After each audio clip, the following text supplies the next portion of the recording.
Hey guys, this is EckhartsLadder. Hello and welcome to an extra short Star Wars Legends lore video. And this is content I've been meaning to talk about actually since I last read Plagueis for my podcast Tapcraft Transmissions, which is sort of like a Star Wars Legends book club. By the way, we're starting with the Thrawn trilogy, not this Thursday but the next one, so if you're looking to get into Star Wars Legends for the first time, now is a great time. And you can actually get the audiobook, which is phenomenal, for free by going to audibletrial.com/EckhartsLadder. That's a lot of self-promotion. Let's continue. Star Wars Legends has lots of interesting examples of species that, due to their biology, can affect the Force in some way. The most famous example would be the Islamari of Myrkr. Their mere presence created a bubble through which the Force could not operate, and if you got multiple Islamari together, the bubble became larger and larger, sometimes spreading over kilometers. Another example would be the spook crystals of Nam Chorios. They were a sort of sentient mineral and not only communicated through the Force, but also amplified it. Another example of a species with a strange biological connection to the Force would be the Yuuzhan Vong, who, on a species-wide level, actually had the Force stripped from them. More on that in a later video. Today though I want to talk about mind control and species-wide immunity. Now, while it is true that certain mental toughness and what's usually categorized as a strength of will can be a defense against mind control, certain beings like Hutts or Yinchori are, if not incapable of being mind controlled, at least highly resistant.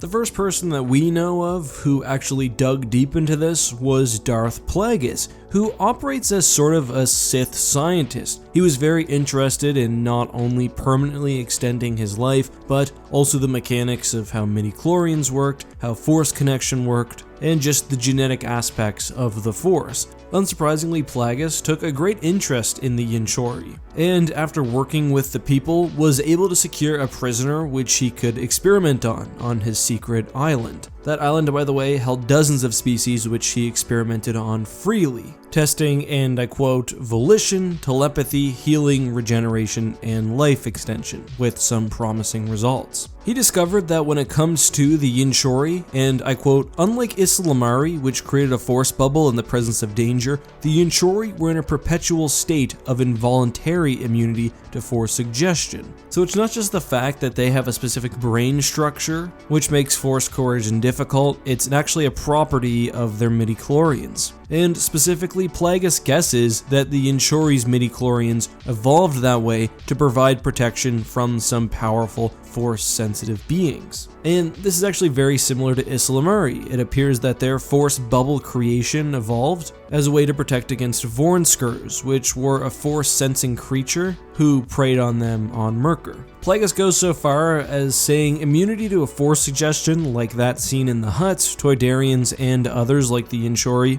was hardwired into them because of some past threat to the survival of the species. And that's the basics. All of these creatures most likely had some common enemy. The question is, well, whom? One thought that I had almost immediately, and I think an interesting one, was the Ricotta. We know that the Ricotta was an extremely dominant ancient galactic civilization, and that their weapons were powered with the Force itself. We know at the very least that the Hutt home planet was under control of the Ricottans and that they managed to seize Ricottan technology, so perhaps a subgroup of Hutts evolved, or the entire species did. It's hard to say. It could also have to do with some interaction between the early Jedi, or maybe even the Celestials, or perhaps, if it's possible, some even older and greater entity. Anyway, returning back from speculation, we know that one of the reasons Plagueis was interested in this science had to do with totally controlling beings, and specifically controlling them through their midichlorians. Plagueis wanted to learn how to, and I quote, persuade,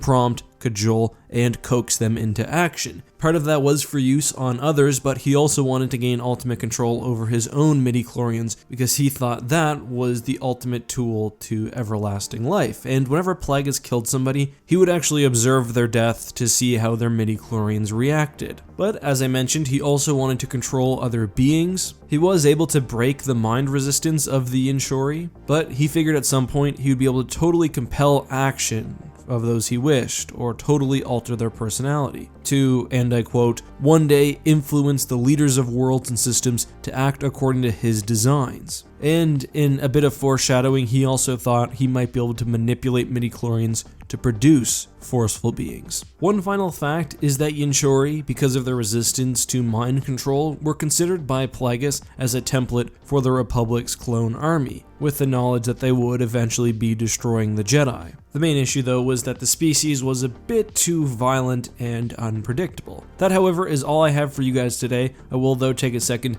to answer my hashtag AskEck question. Today's question comes from Whiskey, who asks, what happened to the Heaps Consortium during the Dark Empire crisis? That's a good one, and for those who don't know, the Heaps Consortium was an interstellar government that was heavily independent but actually a sort of sub-member state of the New Republic. They feature first in the courtship of Princess Leia, then Hapen Tenel Ka becomes a major character and the mother of Jason Solo's child, and they're a pretty important faction in the New Jedi Order, Legacy of the Force, etc., etc. However, we don't really know what happened to them during Dark Empire. That's partially because the faction was not created at the point Dark Empire was written, and besides for the source book, Star Wars didn't really go back and fill in a lot of what happened during that time. However, we know that the Hapens were extremely isolationist. They even managed to mostly maintain their independence during the days of the Empire, so I think with the Dark Empire being as powerful as it was, it's pretty unlikely that the Hapens would have aided the New Republic, but I also don't think they would have been high on the target list for the Dark Empire. That probably would have been a job for later on. That however is just my opinion. I'm curious to hear what you guys think. That's all I have for you guys today though. If you enjoy my content, do me a favor, give this video a like, consider following me on Twitter, and subscribe with notifications on.